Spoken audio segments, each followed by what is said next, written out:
you good? Okay.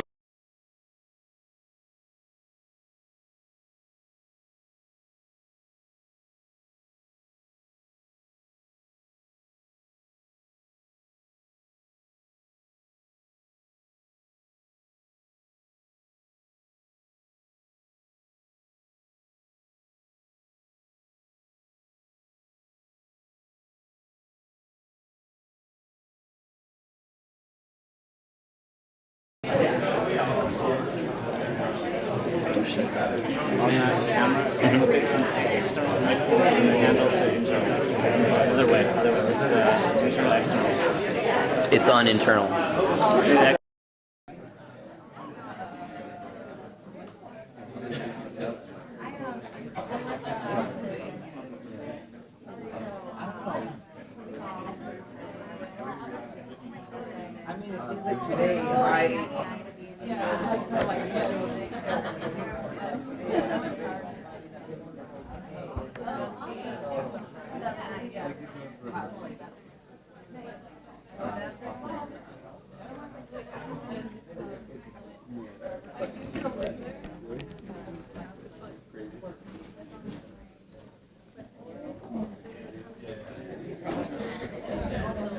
Hi, everybody.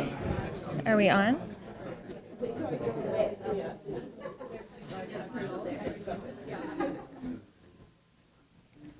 Right. Is the mic on? Yeah. Can you guys hear me okay? Okay. Yeah, it doesn't to me either. Oh, okay. So we should just project to the room and you'll figure that out. Okay. Hi, everybody. Welcome to Building Political Power for a New Economy, Cross-Sectoral Approaches. My name is Olivia Geiger, and this is Craig Borowiak, and we will be talking about organizing and research processes going on in New York City and Philadelphia, respectively.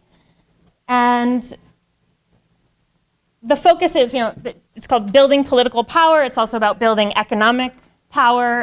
The key question is how can all these diverse different types of new economy, or I think both of us might use solidarity economy language, how can all these diverse organizations network and organize together to build economic and political power, to try to increase visibility, to proliferate our efforts. And so we'll be sharing our experiments in that realm in New York City and Philadelphia. I'll let Craig introduce himself before he presents. I'll just briefly introduce myself first. So I am a PhD student in economics at UMass Amherst, but got connected to SolidarityNYC, the collective here in New York City, through solidarity economy connections. And so I've been coming down and doing this research that I'll be discussing with them. I'm a member of the Center for Popular Economics and did popular education, adult education, immigrant rights organizing prior to coming to UMass Amherst, where I've been focusing on economic alternatives, solidarity economy, and more about what you'll hear later. So I'll pass it off to Craig.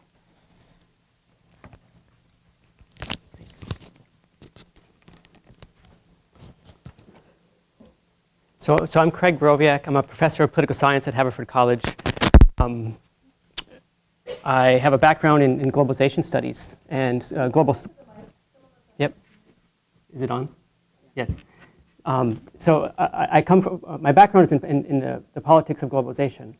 And I've done a lot of work on global social movements, global civil society. And going back a decade or so ago, I was quite influenced by the Seattle protests, and it was sort of inspired by that in some of my research, and eventually came to the World Social Forum and a few other events. And it's in that context that I came into contact with the language of solidarity economy, a language that really resonated with my own research.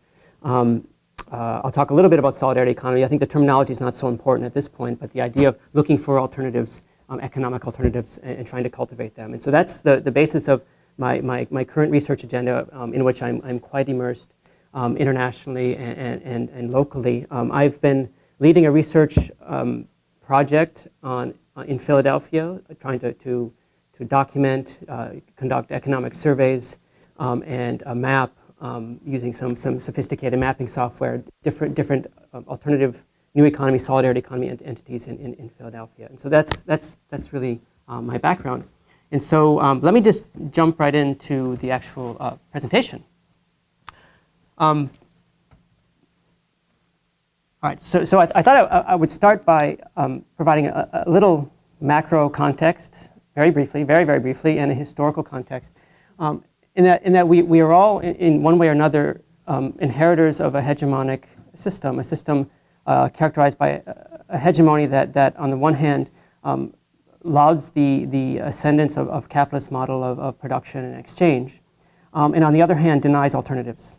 It goes back to the 1970s at least, with Margaret Thatcher telling us there is no alternative, but it also includes the Berlin Wall scaling, another very interesting social movement protest, and as well as some academic work by Francis Fukuyama in the early 90s saying that we've reached the end of history. This is now, in some ways, this seems ancient history. We're now 20-some odd years advanced, and yet I think we're still lingering under the shadow of this hegemonic system. Although we know there have been plenty of resistances.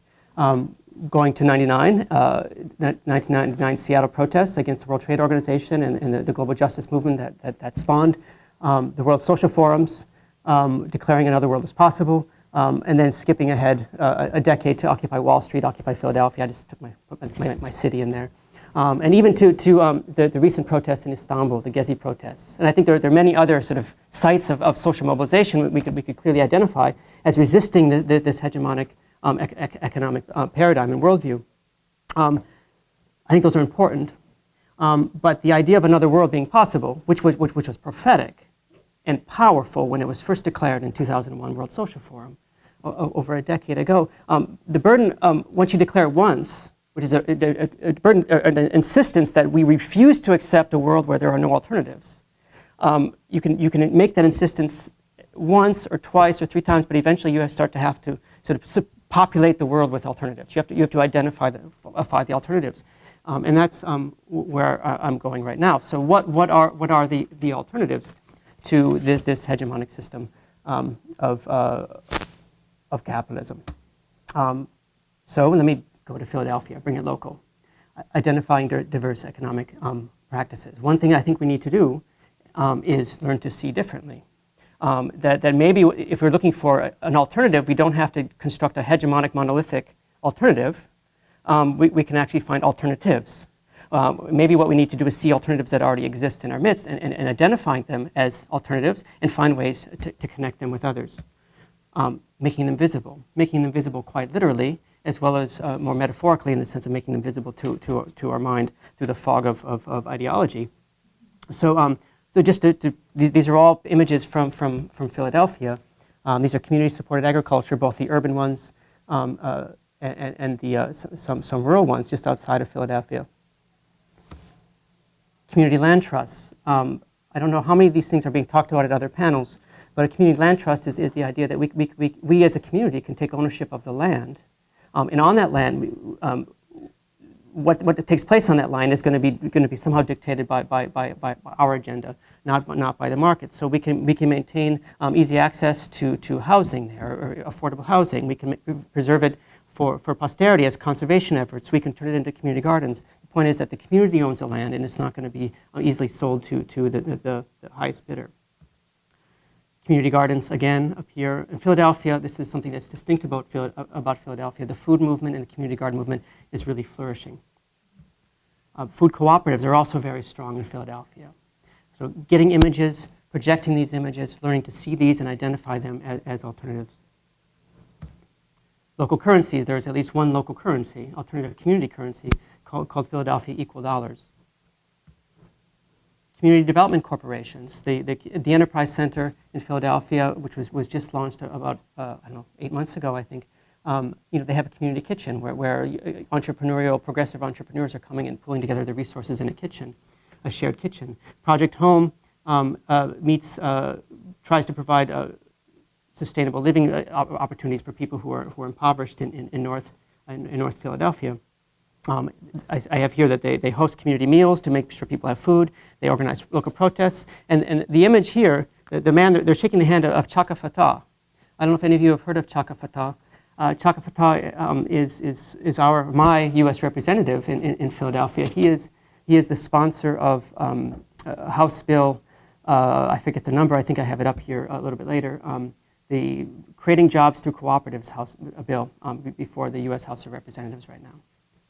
So finding ways to connect local politicians with some of these movements. Artist cooperatives. Here's a handful of these. Some of these artist cooperatives are sharing a studio space. Some of them are sharing gallery space, but they are either anarchist in character, anarchist collective, or actually organized as a formal cooperative. Worker cooperatives. There are unfortunately not very many worker cooperatives in Philadelphia. I have just 3 listed up here. There are a few more. The Pedal Cooperative, the Home Care Associates, which provides home care for the elderly and the handicapped, and an anarchist bookstore. Self-help programs, finding ways to have exchange arrangements. So if you give a certain number of hours of community service, we will give you food or groceries. Housing cooperatives. There are about maybe a dozen housing cooperatives and co-housing units in Philadelphia. But seeing these as also alternatives, ways we can live together in a community of our own making. Daycare cooperatives, there are probably a half dozen daycare cooperatives where the parents share the burden of educating the kids in the preschool age kids in the daycare environment with the professional staff. Okay, so what that was is an effort that I embarked on with some community partners to just take an inventory and to make them visible to ourselves, these things. So we're creating an inventory. Once you visualize them and you see that they are all alternatives, are there ways that we connect them? Because when you look at them individually, they're very isolated. A worker cooperative in one sector is very different from another worker cooperative in another sector, which is very different from a community cooperative, which is very different from a housing cooperative, let alone a community development corporation or an alternative currency. We need to have some conceptual framing in order to bring them all together to see them as a package. And that's where the language of solidarity economy is really powerful for me. I think other people find the new economy or social economy, the community economy a useful category for them. I don't think it really matters that much, but the point is to find an umbrella frame to see them as part of a set of alternatives to the hegemonic norm. One way to visualize them is to do what I just did, show pictures of them, and then tell narratives of them and their experiences, do case studies of them and their experiences. Another way is to put them on the map.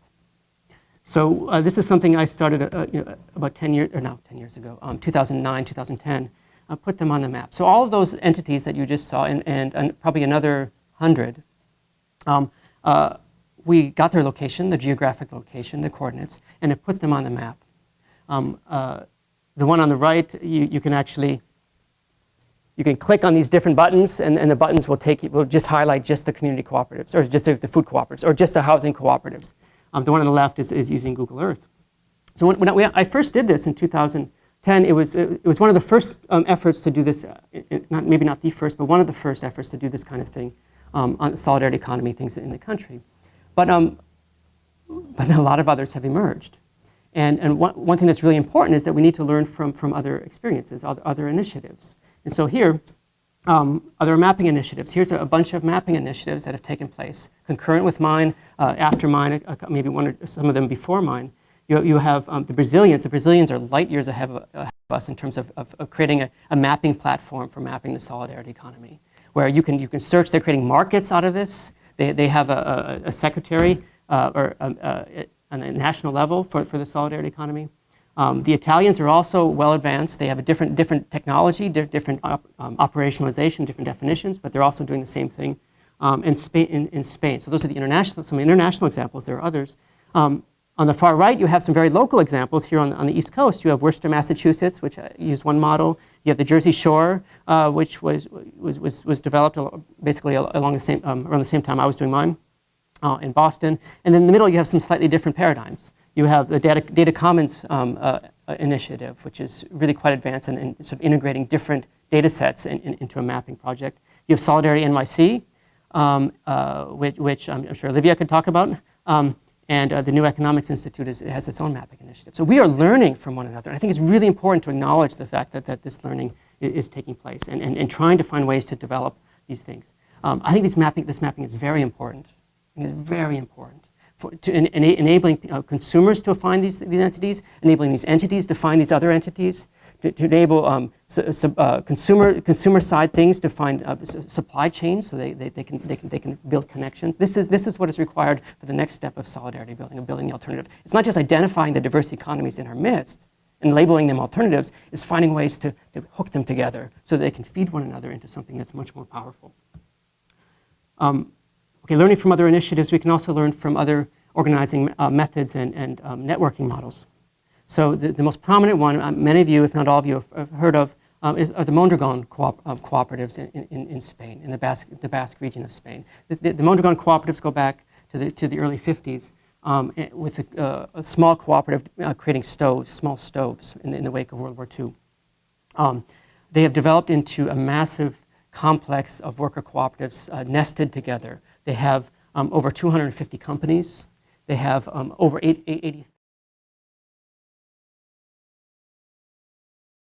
business group in all of Spain, the largest in the Basque region of Spain. The Basque region of Spain, incidentally, has half the unemployment level of the rest of Spain, in large part because of the presence of the Mondragon cooperatives. And what's unique about them is they're nested structures. So you have worker cooperatives. They realize that the worker cooperatives can't sustain themselves without a source of capital. So they created a cooperative bank. You can't remain dynamic unless you have some innovation. So they created a research and development institute. You can't really succeed unless you have an educated workforce. So they created a university. All cooperatives, right? And so they're finding a way, as well as a healthcare system and welfare system. They found ways to nest these things together. This panel is about politics, and I don't want to get to that. Their political significance was not at the outset.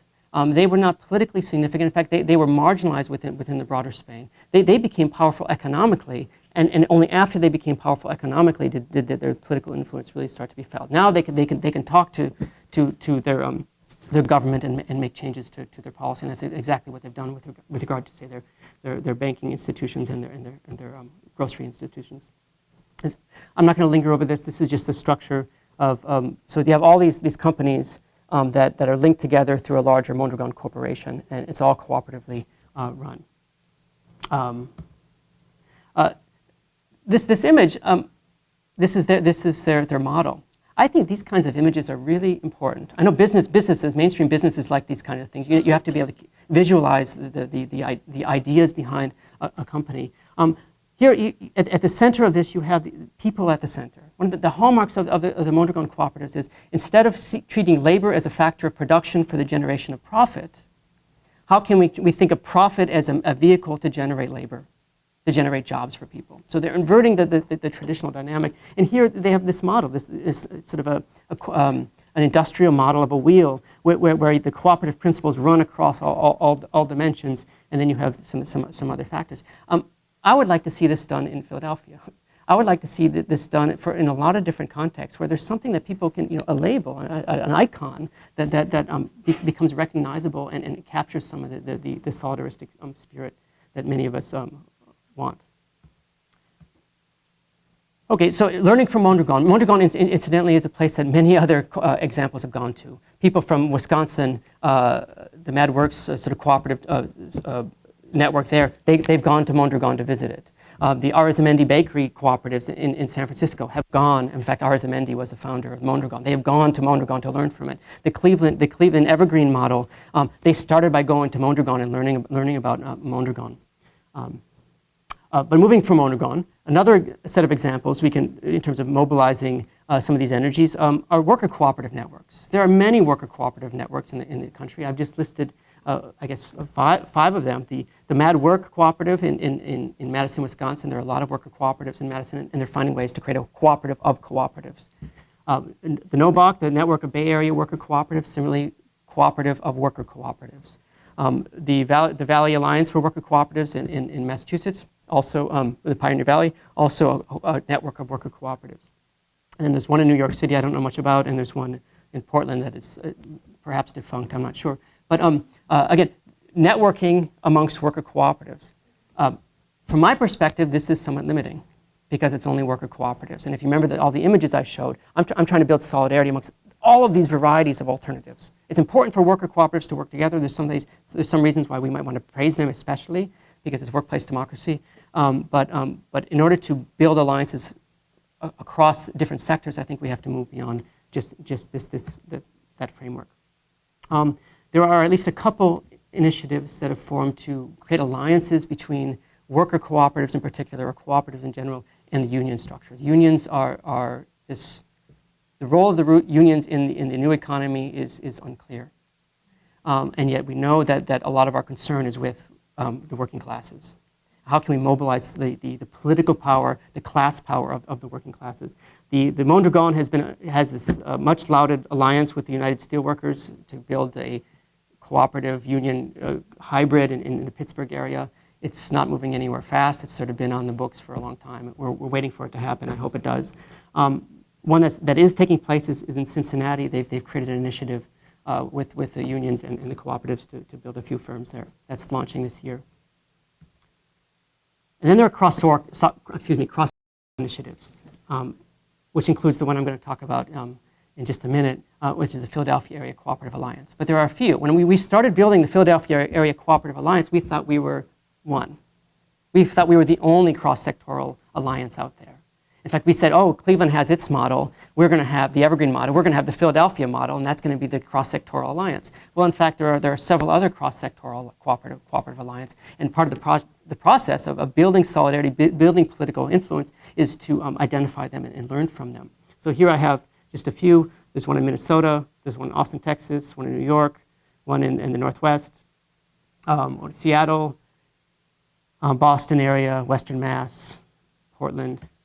And there they are on the map. A lot of the country's missing. It's not surprising, maybe, that it's missing, but it's interesting that a lot of the country is missing. There's a lot of poverty. There's a lot of working class people in the center of the country, in the southern center of the country, that don't seem to be catching on to the cooperative idea. I think that's a real challenge on the national level. Okay, so learning from other initiatives, we have the mapping innovations, we have the networking models, and then we have the community development strategies. And here, I've already mentioned the Evergreen Cooperatives. I just want to just say a couple more words about them. I don't see the Evergreen Cooperatives as so much an example of a network as an example of a development strategy. In fact, I think there's a panel in the next session that talks about anchor institutions and investment strategies. So this distinctive feature of the Evergreen Cooperatives in Cleveland is that they looked at the community, an impoverished community, a community that is decimated by all kinds of problems of home vacancies, crime, unemployment, and they said, what can we do to solve some of these problems? And they thought, well, first they went to Mondragon. They hired some people from the Democracy Collaborative in Baltimore, and then they went to Mondragon, and they thought, well, where's the money? And they said, well, the money is in a handful of huge institutions at the center of Cleveland, the university hospitals, Case Western University, the Cleveland Clinic, the museum in central Cleveland. And then they did a study about where these people, these entities, these institutions, where are they getting the supplies for various parts of their business. And a lot of the stuff was being outsourced or was being contracted out with companies that were actually taking the profits outside of Cleveland.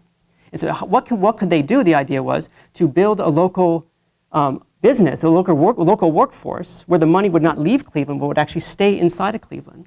And so they came up with the idea of anchor institutions. And they got these institutions, these anchor institutions, to end their contracts with these other companies, and commit to investing in local businesses, cooperative businesses. So they've created 3 at this point. They plan more.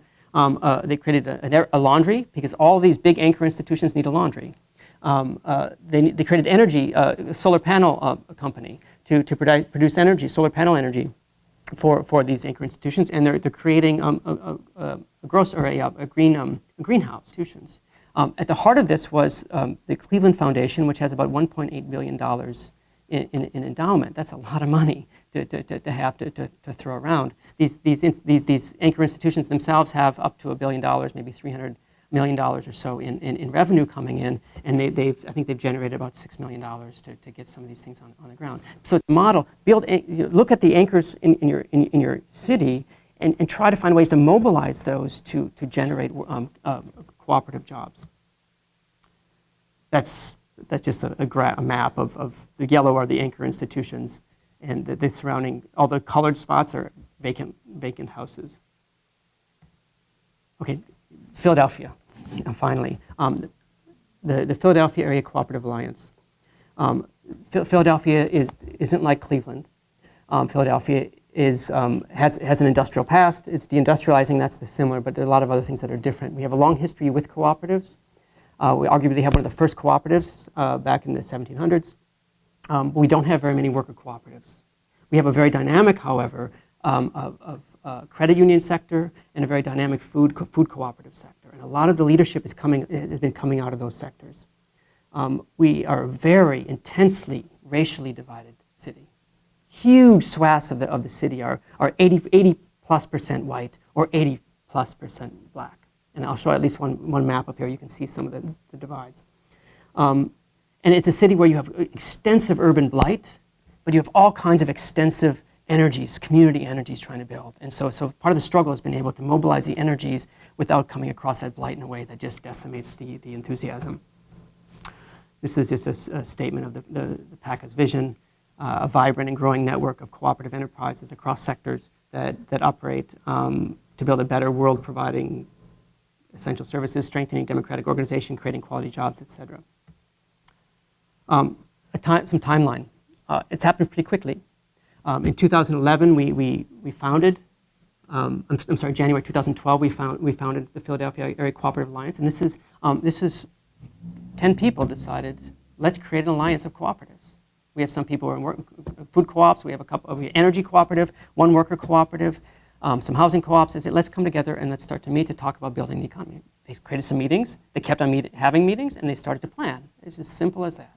How can we raise money for this? How can we build a profile? How can we get buy-in? Those conversations started, and these things started to develop. We had the benefit of one leader, Bob Noble, who dedicated his time full-time to doing cooperative development, often with very little money to work with. We decided then, shortly thereafter, to build a conference. And that brings me back to the maps. So I created those maps in 2010 and 11, and they'd been circulating a little bit. There was a progressive magazine that was given out for free in Philadelphia, and they did a little story about the maps.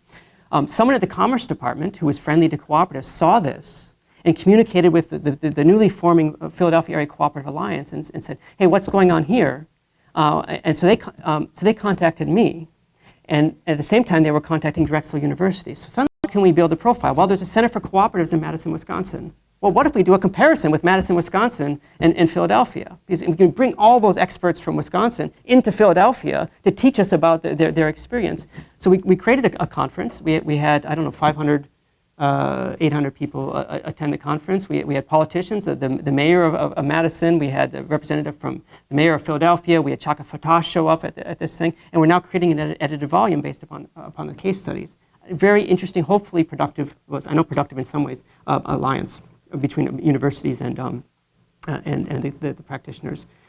The question became, how do we form this entity, the PACA? What should the structure be?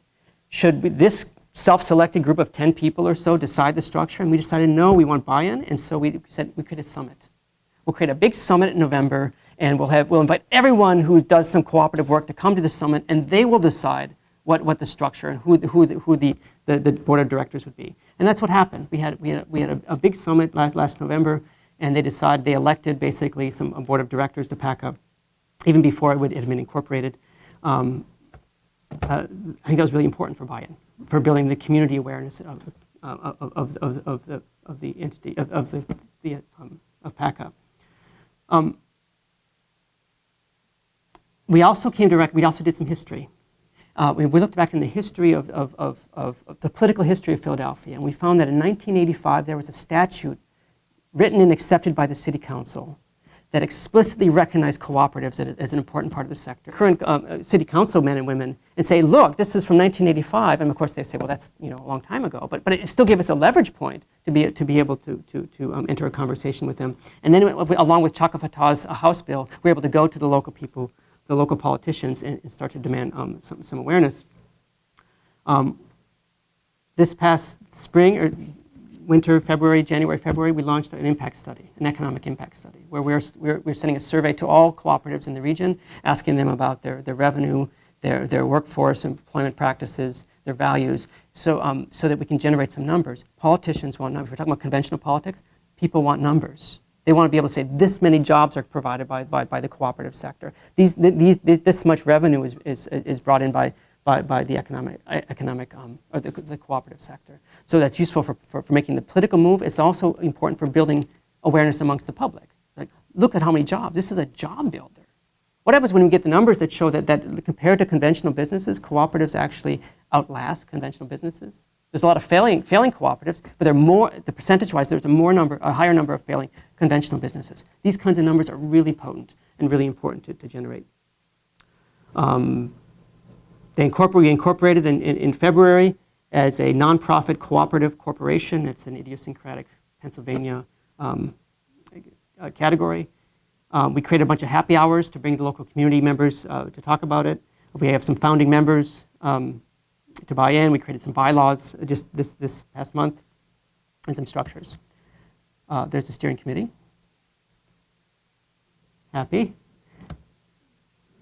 Here's some of the things that they want to do. They want to build education. They want to work on public policy, build up communications, and financing. One of the hardest sells is to get the credit unions to buy in. Because they're banks. They feel like they are banks more than cooperatives in many cases. And some are more responsive than others, but there's an opening there. I'm not going to linger over this. Some things that we are doing, trying to build public awareness, get a developing loan fund, connections with colleges and universities. Okay, I'm just about done. Here's a map, kind of hard to see of the cooperatives. And here's the divided city. So this is the mapping I'm doing. this is the software I'm using. All the dark colors are white people. All the non-dark colors are non-white people. I have demographics on per capita stuff. I can invert this and do it Black, Hispanic, Asian. But you see there's a lot of concentrated dark and a lot of concentrated white. It's a really divided city, and if you could study this for a while, you would see that there are no cooperatives where there aren't white people. This is not including credit unions. Credit unions complicate things. That's really interesting. What the hell is going on? Our alternative economy is supposed to be providing for people who are disadvantaged, and it's supposed to be building bridges. It's not quite. But one thing you also notice is there aren't very many cooperatives in only white people communities, right? So in the darkest of the dark, you don't find very many cooperatives either. So something is going on here. The narrative has to be told. It might be sort of some other issue. It might be this is where the major commercial routes are. But we have to do that research, and we have to find ways to build some of these bridges. But this data is really important. It's important politically. It's important socially for the movement.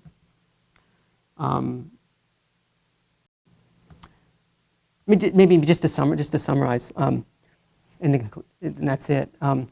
Features of PACA that are important. We had a leader. We had some leadership. People who committed a lot of time. We found ways to build alliances between practitioners and the universities. I think that was really, really important. There's something idiosyncratic about Philadelphia. The food co-op movement is really strong. The other sectors were less strong. The food co-ops took the leadership. I think in other settings, it would be a very different dynamic. We happen to have Chaka Fatah as a U.S. congressman in our district. Not all the places have that. And we had a city council that is responsive. We have mapping projects. We're able to try to build connections to other issues. I'll just end there. I think the next challenge is to build beyond cooperatives and to start building connections to all the other stuff I was talking about. Okay, thanks. I went over. I'm sorry. Yeah. Sometimes these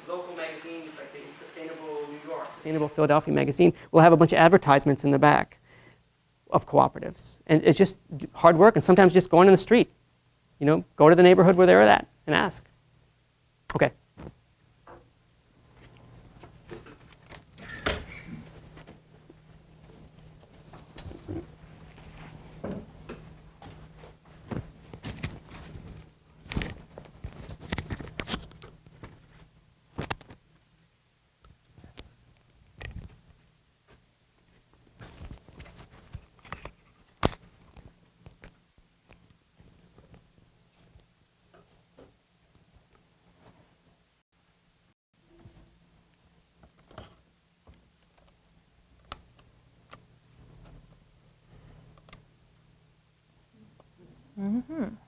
That's it. Oh.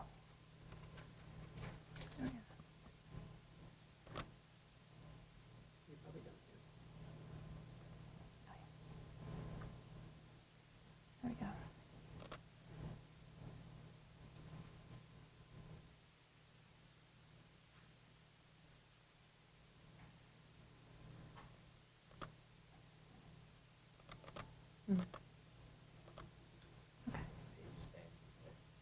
Oh, yeah.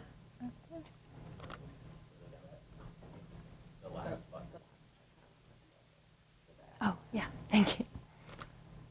Okay.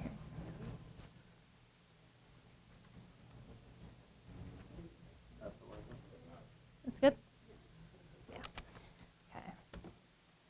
Okay. So it's wonderful to follow Craig because he gave a really wonderful and comprehensive introduction to solidarity economy and to all the variety of forms of networking and organizing and institution and alliance building between all these diverse economic alternatives. Some of my presentation.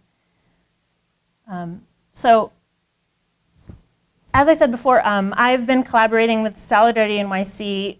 NYC are all over this conference. A couple are in the room, Kenneth and Lauren.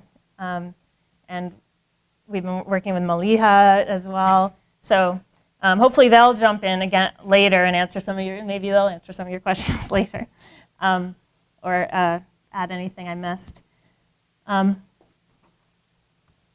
So just as an introduction, SolidarityNYC is a volunteer collective of organizers, artists, academics, and community members seeking to support, promote, and connect New York City's solidarity economy. So members of SolidarityNYC participate in various sectors, various cooperatives, time banks, CSAs. They're active in all these different alternative organizations all over New York City, but formed as a collective to try to do some work to, starting with an online map, short films, educational workshops, and educational events to try to present the possibility that all these diverse groups that Craig was introducing you to could be seen as some kind of whole, could identify common values, could organize together. And you can see the map, SolidarityNYC's map, which is the backdrop right here, on the website, and you can go to Lauren Hudson's workshop in the next workshop slot, where she'll be talking more about SolidarityNYC's process for mapping. So I'll talk less about that today. But I also want to say one of the things SolidarityNYC members have done is producing media. So to help tell the story and make visible how powerful and successful all these different alternatives that people might not know exist, are. And so they've created portraits of the solidarity economy, short videos about reRoute Community Health Center, the Park Slope Food Co-op, participatory budgeting in Harlem, Our Goods Barter Network, Lower East Side People's Credit Union, Ghana's Intentional Community.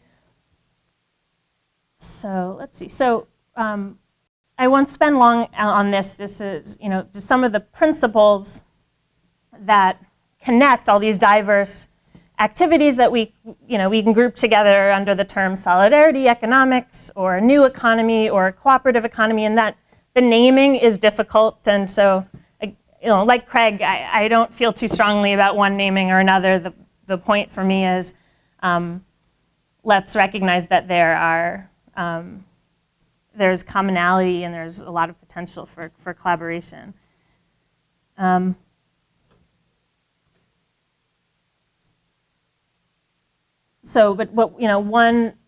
one thing that I and I think others in SolidarityNYC like about this process of identifying alternatives and then seeking to connect to them is it's not like creating some blueprint for a different kind of economy that's already all pre-designed, but it's a belief in a grassroots approach where the solutions come from experimentation, from the knowledge of people living and acting out that different economy. We build the road by walking, and the project that I'm going to be talking about is very much still in process, and so we're still learning and experimenting about how to organize all together. This is just some of the logos of solidarity economy networks from around the world where, I'll be speaking about our attempts to explore potential cross-sector collaborations, as Craig was saying, not just among cooperatives, but among a huge diversity of forms, and much of that is inspired by solidarity economy networks around the world. For example, Brazil, where you can go online and search for inputs, or where to sell your goods or where to buy inputs for your enterprise, and choose which region and which types of inputs. And they also have local forums where come together to see how can we create new enterprises, how can we do our own community banking. And the movement in Brazil is also, it links these alternative economic practices with social movements, and the women's movement and the campesino movement are very strong in the solidarity economy movement in Brazil. So that was something also that we were drawn to, and that I'll come back to at the end when I talk about how are we thinking about bridging. I know there was some discussion of this in last night's plenary. How do we bridge the work of opposition and organizing with the work of building alternatives so that they're not happening just in different places, in different groups? This might be a little hard to see, but it's just, so there's many ways of representing and trying to see how actually in every area of economic activity, whether it's production, exchange and transfer, consumption, use, surplus allocation or creation, the alternatives already exist. And these are some of the examples that Craig was giving. And this is yet another way of just visualizing that whether you're talking about forms of labor or transactions or property or enterprise or finance, sure there's the wage labor, there's markets, there's private property, there's capitalist enterprise, but there also are alternatives to each of those, and so this is just a way of conceptualizing that. And this was created by a group of researchers in the Community Economies Collective, and they produced this by doing participatory action research, where they were trying to learn about the great diversity that exists in the economy, because our economics frameworks that are at least taught currently in economics departments don't display this kind of diversity. And so this is just another way of visualizing that what we're trying to make visible is everything underneath the whole lower part of this iceberg, whereas what's normally just identified as the economy is that top part.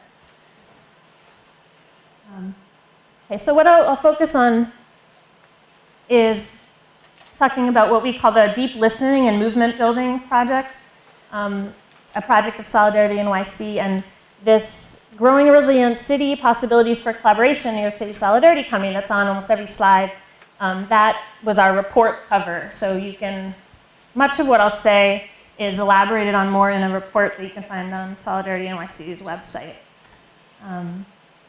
So the purpose, the motivation was really to, that it's not obvious how all these diverse groups can work together, right? And I have been doing solidarity economy workshops for a number of years, and I would talk about networking and organizing, but wasn't always sure that people were leaving the room with like clear ideas of, well, what would we do to network together? What would that look like, and what would we get out of it? It's a huge amount of work to try to form organizational collaborations, federations, alliances, especially because a lot of the sectors we're talking about, worker co-ops, food co-ops, credit unions, are already organized within their sector. So we're asking them to go to yet more meetings, to meet, to bring these sectors together.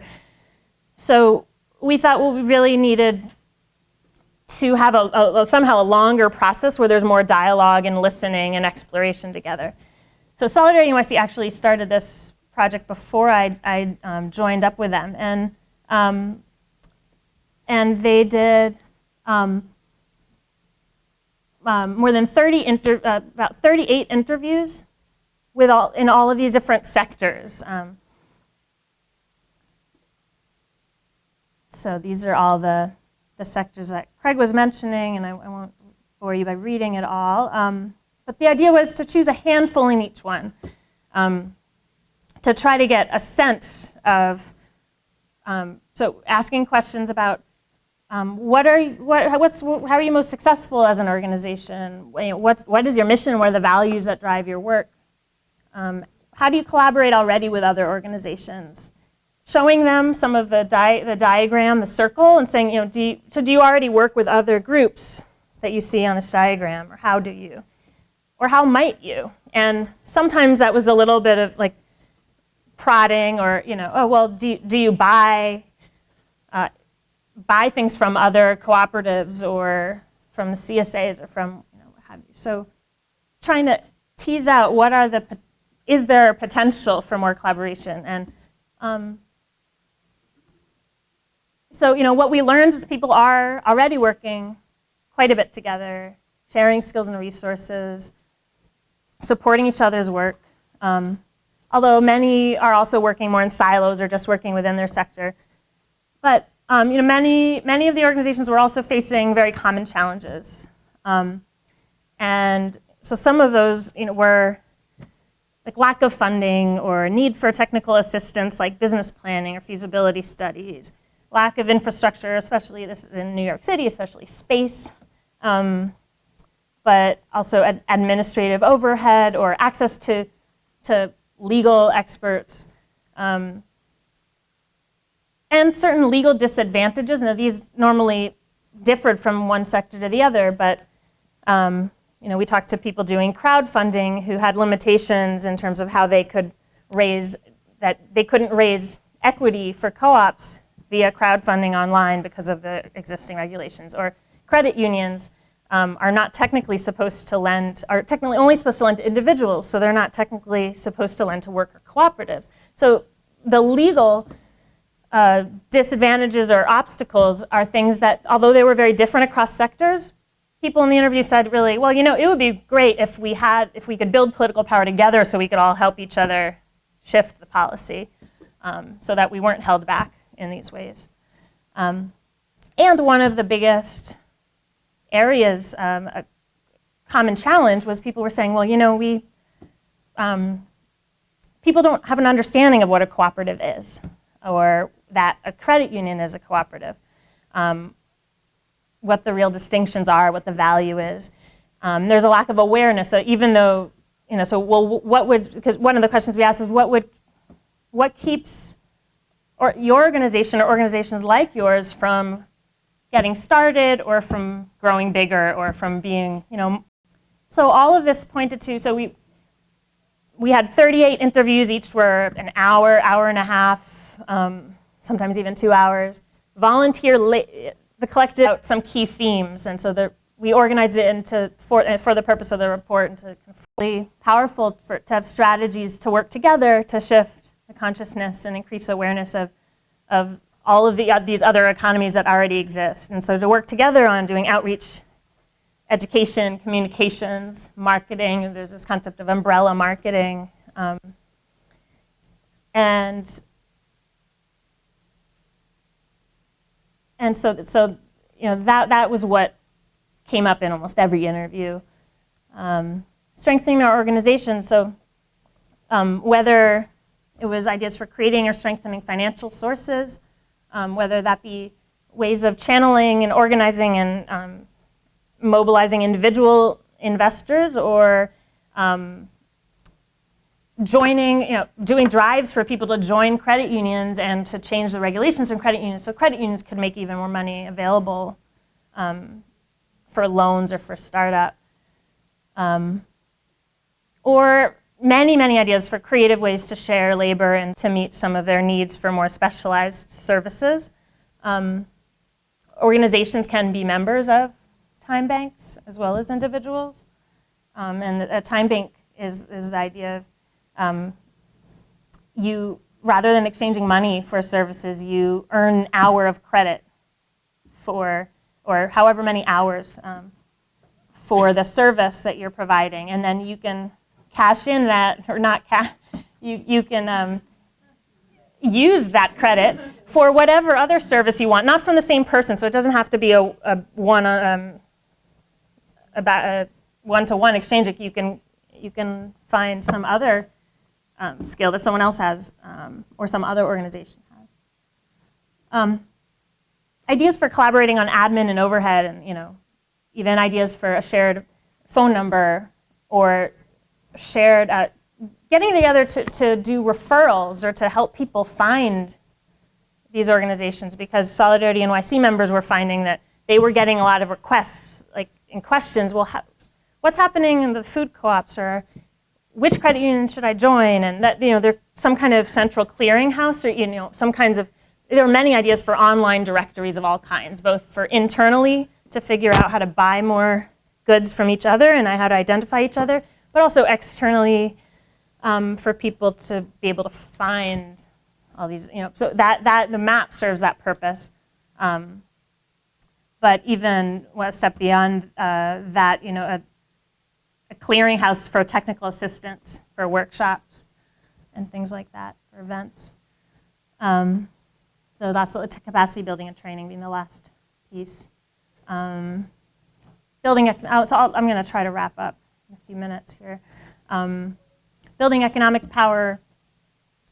That the idea that if we become visible to each other and we become kind of identify as being part of a movement together, then we can make commitments to and take steps to make it easier to be buying each other's stuff. So just keeping money inside of, among the organizations that share our values, and in that way help strengthen all solidarity economy enterprises. The idea of creating value chains, like production chains, connecting to each other at all steps of the process, whether from financing to production to consumption. And that already was happening to a great degree as well. And building political power, I mentioned that it was very appealing to people to be able to advocate together for policy change, and that, and we're talking about not just among cooperatives, but among a very diverse set of groups. And then there were already very many connections between these alternative economic enterprises and advocacy and organizing groups, community-based, membership-based groups. But there's a sense we could strengthen those and support each other's political struggles. So I wanted to just say a little bit about the process then. Where did we go after these interviews? Because a big motivation for this presentation, and then hopefully we'll get to discuss this together, is have people tried this in other areas, or how can we learn from each other? And just presenting our process so that you could take from it what you might want to in your region, in your community. So what we did after all, all the interviews, that we created the report, and then we invited all of those organizations and then some. So a total it was 40 to 50 organizations on what we had learned, and we created breakout groups. And the idea there, kind of operating in a participatory action research model, was we had all the different possible collaborations on the wall, and we gave people stickers and said to put stickers on their top 3 priorities, and then from there determine what are the breakout groups that could most represent what people are most excited to talk about. And maybe they would each form a working group, and then maybe each working group would represent kind of a new area of collaboration, which maybe all of those working groups together would decide, oh, each of those can be a program of a very large alliance or federation. We had in mind maybe people would want to create a kind of solidarity chamber of commerce or a coalition of some sort. So these were the breakout groups, the topics for the breakout groups. In terms of what moved forward, we rolled with how things evolved, and not every group had the energy to form a working group. We really asked people, are you willing to kind of help convene and help facilitate a working group? We as a collective didn't have the capacity to do all that. We wanted to make sure people were really invested in moving these things forward. There's one group, the Solidarity Economy Skillshare, as it's going to be called, that is a working group that's been meeting every month or two since that event in February. And that group is working on figuring out how we can, first of all, trying to figure out how are we already sharing skills, what might the needs be for additional workshops and trainings, what kinds of workshops and trainings could be useful across sectors, and how could we develop some kind of inventory of trainings and workshops, and because there's so much knowledge and skills building, like around collective process, around fundraising, even around the type of business planning and market research that you do if you're a really values-driven enterprise. That is shared across sectors. So that group is still in the early stages. And there's been continuing dialogue around, in particular, structure for collaboration. So everyone recognized there are all these exciting things we could do together, but how do we organize ourselves? And how do we figure out who's involved? Because then immediately people started saying, well, why aren't the social justice organizations, the membership-based organizations involved? We don't want to restrict ourselves just to,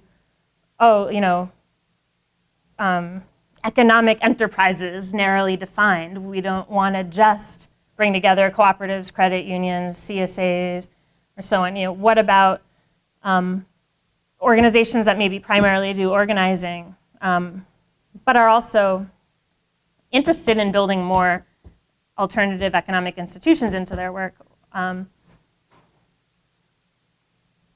So what has been determined is that calls for a strategic planning process, because there were a number of meetings to share ideas about this and a number of organizations coming together, and there's attempts now to seek funding, and it looks like it might be fundable to have a strategic planning process with an outside facilitator and a series of meetings to figure out what kind of coalition or umbrella organization might emerge out of this. But one idea is that resonates a lot with people is a kind of solidarity economy chamber of commerce. Like you have small business organizations,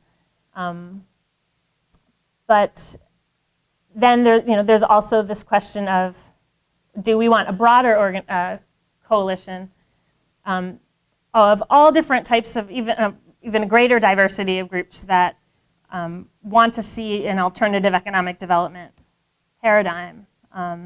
So future phases of research that we're now in planning stages of is investigating, doing another deep listening round and investigating potential and already existing collaborations with movement organizations. One other area of remaining research is mapping value chains. So SolidarityNYC is joining up with Craig and with Maliha over there, who are doing a multi-region economic impact and mapping survey. And there are some questions in there about building value chains, and so that's something also that was really identified in our interviews as something people were interested in doing, but that requires a lot more work and a lot more conversation. And that might also have to be through more interviews or more a dialogue. So it's a slow process of figuring all this out, but there's been a lot of we've encountered a lot of excitement and energy for it. So this is our, we're in the planning stages of a next phase where we'll follow a similar process of interviews and followed by a convening with kind of membership-based or justice or identity-focused social services or organizing groups, community development corporations, which were not included in our first round, or other resource advocacy organizations with a community economic development focus, and unions, whatever, unions who are more open and predisposed. There's already an example of, I think it's SCIU, working with a cooperative home care associates in the Bronx to explore building more home care cooperatives that are union. And unions have been a huge source of resource in other areas of the world for building cooperatives. And the cooperative union relationship hasn't always been as close in the United States, but there are some within unions who are open to this, and so we'll explore that as well. Brief reflections on what's worked. So we had some structure going in, some framework, but lots of flexibility and rolling with how things were evolving, and always lots of humility, because who were we to be, so we just came with a lot of curiosity and questions and listening to people and providing the space for people to talk to each other. And SolidarityNYC, this was very much a team effort. Everyone in SolidarityNYC bringing different types of connections and skills and strengths. And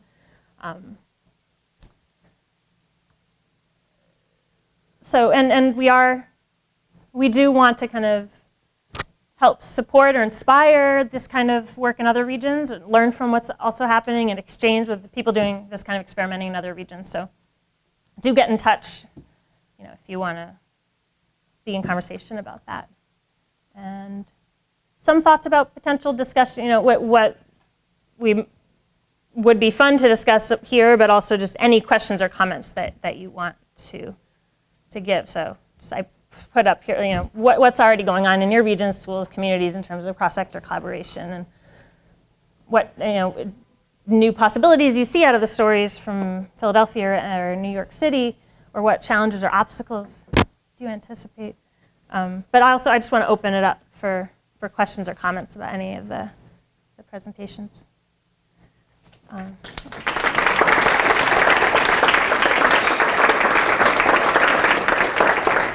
Should we both sit here so we can pass this back and forth? Yeah. We have to be together for this microphone. So maybe you can ask questions. We will repeat the question into the microphone. Mm-hmm. Okay. Sure. And do you want to do like a couple of questions? Yeah. Why don't we do a few questions at once? Uh-huh. Is there any particular place or any city in the world that you would see as sort of the model for what you're doing, or do you feel like you're inventing as you go? So I'll repeat the question, then we'll take a few more. So the question was, is there any city in the world? Say what? Is there any place in the world that's doing what you're talking about that's sort of a model for you? Is there a city that's a world model for us? So this is the mic for the video, not for. Right. Maybe we can just try to project. Right. Yeah. Why only include collective organizations instead of for-profit and nonprofit? Why do we include only collective organizations instead of for-profit and nonprofit? Yes. A great spread of different types of qualities and health activities that go on, but healthcare is very what examples can we see the cooperative framework getting care to people? The question is about healthcare. Why didn't we talk about healthcare? One more. One more. Go ahead. Quick question. When you're doing the community matching, is the data open and or do all of those resources that you listed?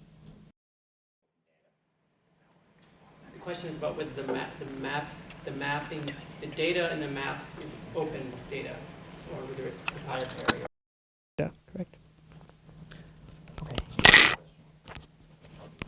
we're going to run out of memory space. I'm going to We'll forget these questions. handle these 4 questions and then we'll do another round. Do you want to take them first? Sure. Is there a city that's a model? I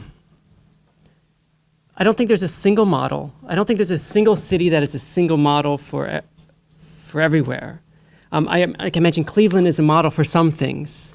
The Basque region is a model for some things. San Francisco is a model for worker cooperative collaboration. I don't think there's a single city. I think Brazil is a country that is far more advanced in conceptualizing and building a movement and building technology for integrating these things. I guess that would be my response on this city. There are some cities that are more developed than others, but I don't think there is a single city that just has it all right in a way that can be sort of simply extended to any other city. Do you want to speak on that question at all? Ditto on that. But I would say, every single one of the models that Craig mentioned provides something we can learn from or be inspired by, but would look very different in each of our contexts. And I'll also add there is an increasing number of organizing and cross-sector organizing and networking experiments in the United States. But they're all still pretty much in their earlier stages, so they're not all fully developed, but as models, so there's things, in Worcester, they're also using a solidarity economy model. But we're still at an early enough point that each region, I think, is figuring it out for themselves. One more thing about the international question. I came to Philadelphia from the globalization, the global perspective. I was interacting with the people in other countries doing the solidarity economy mapping, and it was out of my interaction with them and how advanced they are that I thought, I have to begin with where I'm at. I have to learn about Philadelphia. I have to stop paying so much attention to Brazil and Italy. I still pay attention to them, but I have to figure out where I am, what's going on in my community. And many of these other countries are networked through an international network for the social and solidarity economy called REPES. There are international conferences that are bringing these initiatives together so they can talk to each other. And in fact, there is a global mapping initiative so that the mapping platform in Brazil can be made compatible with the mapping platform in Italy and in the United States. They can all be made compatible with one another. It's a really fascinating project. The other question, why only collectives and not-for-profits? I'm not sure if that was directed at all of us. I mean, it's clearly my examples were more cooperatives, and that has more to do with the practitioners on the ground where most of the energy is concentrated than it has to do with some ideological commitment on one way or the other. I'm a professor, I'm a researcher primarily. I'm not so much of an organizer on the ground. And that's a handicap in the sense of building the broader movement of the solidarity economy in Philadelphia. It's going to take more work to do that. Whereas the cooperative movement, there are a lot of people who are committed and thinking about the cooperative movement. But certainly in terms of the paradigm, not-for-profits certainly are relevant. For-profits, there's some question about where for-profit enterprises would exist, but there is space for them. There's the benefit especially the benefit corporations, or the benefit corporation model, where you have triple bottom lines that are not only a sort of a stated commitment, but are actually institutionalized in the bylaws of an entity, where they're going to look at the social bottom line as well as the financial and environmental bottom line.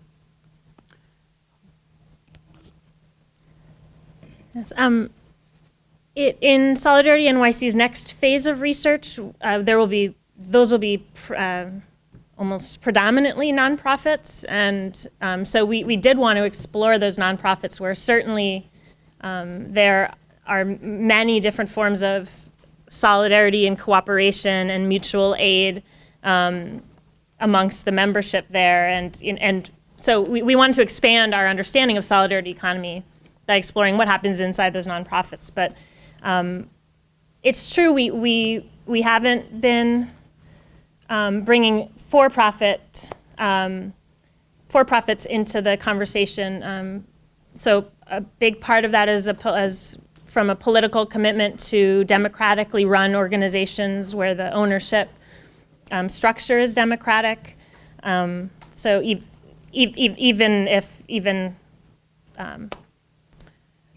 I guess, and having to draw the line somewhere, but also there's a strong case for, saying that collectives and cooperatively run enterprises, as opposed to well, actually, I was assuming you meant for-profit corporations or investor-owned enterprises.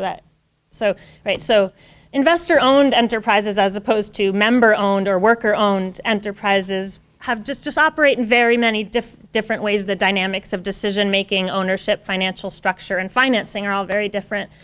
The fact that there are lots of nonprofit and for-profit businesses that play valuable roles in the solidarity value chain, regardless of their office or business structure. Yeah, and there are fuzzy areas, so some for-profit organizations consider themselves social enterprises, and there actually are some, and so drawing these lines is very difficult.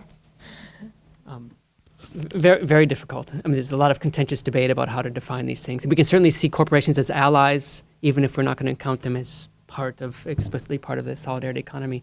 Very quickly, on the other two questions about healthcare, Paul Glover, who is the founder of the Ithaca Hours alternative currency in Ithaca, moved to Philadelphia after founding the Ithaca Hours, and he formed a healthcare cooperative. I know there's one in Ithaca.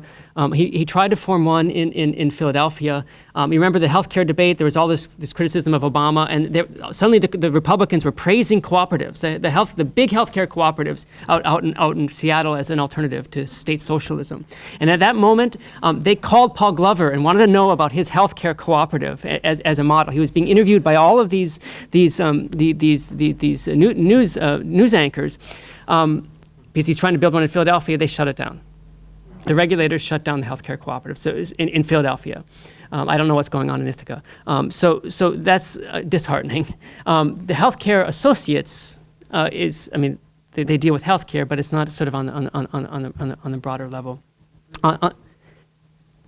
Yeah, I'm not sure about Texas. With regard to data being open, most of the data in the maps is open. This is public data about what their location is. The database itself, in terms of the Excel sheet, is I have it. If someone wanted it, I'll give it to them, but it's not published online.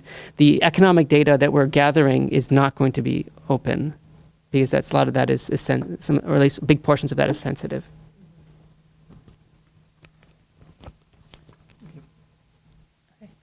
And I'll just say, healthcare is probably a sector where we could explore a lot more, and the extent to which healthcare plays a role right now in the groups that SolidarityNYC has been in touch with is, the extent to which so the Cooperative Home Care Associates is a worker cooperative, and reRoute is an alternative health worker cooperative. And one other thing is there's a freelancers union in New York City, which is purchasing health. So we are exploring forming a solidarity economy block for purchasing healthcare together, trying to figure out if that makes sense with a new healthcare exchange, et cetera. And in New York City, again, all the data that there is what's searchable, right online. Yeah. So another round of questions. What you call? Okay, let's go from this side of the room and then over. We only have about 5 minutes or so. Connects a little bit with what you're talking about. I was just wondering if you guys' thoughts on the role of people, especially low-income people who are engaged in the solidarity kind but wouldn't necessarily call it that and are engaged in it by necessity, and the role of them in this kind of building political power and people who are engaged in it. The question is about the role of low-income people who are engaged in solidarity economy practices, but who might not call it that or might not be recognized as such. Yes, in the back. Sort of piggybacking on the Philadelphia, somebody called it the Paul Belver. I noticed that the Patch Adams Clinic wasn't up there, and Which brings up a larger question, and the mapping is that hasn't actually come to fruition yet, but they're taking baby steps. Is there a place in the mapping for emerging projects to be mapped out as well? And then in terms of the healthcare co-op being shut down, a way of, are you mapping, or do you plan on mapping failures as lessons learned and looking and sort of kicking that sideways to policy walks? Didn't you need us to repeat? No? Okay. Yeah, you guys are projecting well. I'm worried about your definition of power and the way you're using it, especially because this is a workshop on building political power, and none of you explicitly said the word power. And in the slide you had up there, defines power as policy change, which to me is problematic because it's the directing power instead of the becoming power and taking power, which is what my understanding of the economy, especially solidarity economy, was more about. And so I was just wondering if each of you could kind of explicitly talk about how what you're talking about is building power.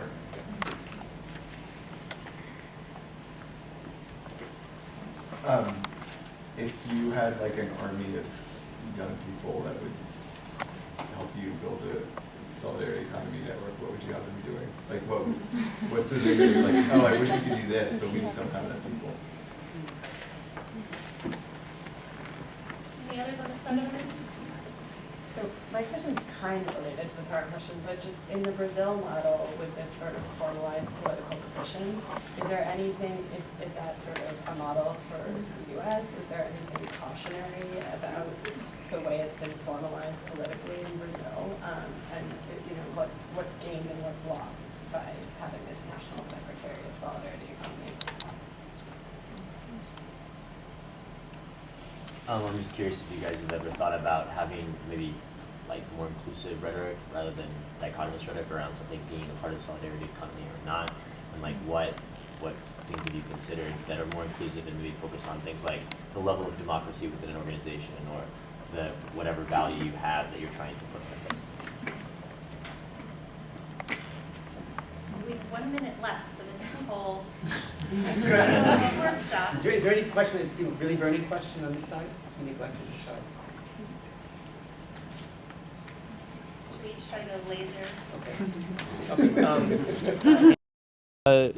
Low-income people, but don't call it solidarity economy. When I started this project, I was pretty strongly committed to solidarity economy language. It was my language. I really wanted to enforce it. I'm much more relaxed. It's much less important to me now about what terminology we use. I think it's important for people, low income or not, to see what they're doing as economic. Sometimes they don't recognize it as economic, and then to see it as an alternative. And so whatever language we can use to cultivate that I think is really potent. Reaching low income people is hard, especially within certain demographics of the low income community, but that's a different struggle. Philadelphia, Patch Adams, the idea of, yes, emerging projects are being mapped in Philadelphia. We have some startups that are being mapped. It's hard when you have a startup cooperative that doesn't have a site. So the mapping initiative presumes that you have a geographic location, but a lot of these things are just sort of in the Ethernet, or in the internet, or they're out there, they're networked. It's hard to map them, but we try to. Mapping failures, we are not mapping actively failures, but in that conference on case studies, we did case studies of failures. So we're now publishing the failures of a couple cooperatives in the published volume we're producing. How do you define power? Two classic definitions of power. Power from, we are free from power. That's one notion of sort of freedom from power, but there's another notion of power to. Developing the capability to do something. I think that's really how I'm approaching power. How can we generate collective power by coming together and operating as a collectivity as opposed to sort of in isolation from one another? If you know Hannah Arendt, I'm influenced by Hannah Arendt. An army of young people. The problem is really interesting because the young about a lot of the things that are going on. I think that young people they seem to have more time and energy. And some less commitments. They are also able to get in to spaces that I can't get into, and I want to mobilize them. One problem with young people is they're getting on with their lives. So there's a circulation of populations of young people who graduate from college, and for 2 or 3 years they hang out in Philadelphia if they graduate from a local university or college. Then they're off to something else. And so the challenge is to keep the energy flowing and to make it sustainable. But we depend on them, and the challenge is to bring them in and make them aware of what they can do. Brazil, the model is powerful.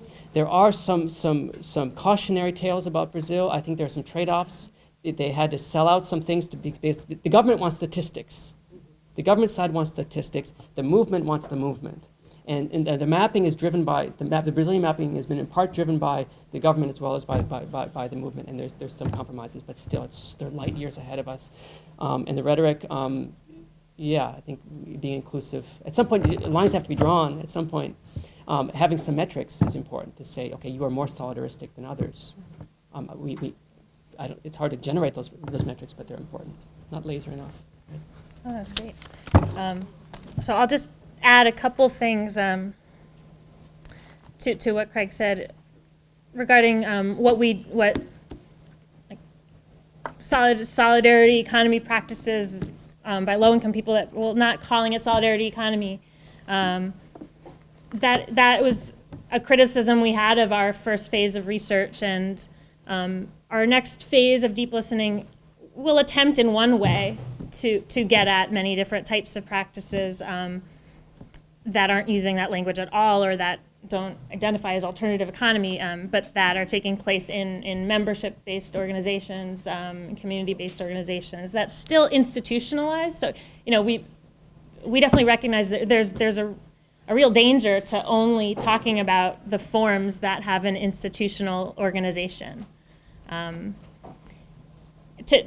So this is where, the question of an army of young people, all of these comments and questions touch at, work still to be done. And so to the extent that if people go out and do this work and trying with different language, trying it with, so that all of this is so new, that so there's room for undergraduate and graduate student research on all of this stuff, research that gets at it in different ways, different aspects.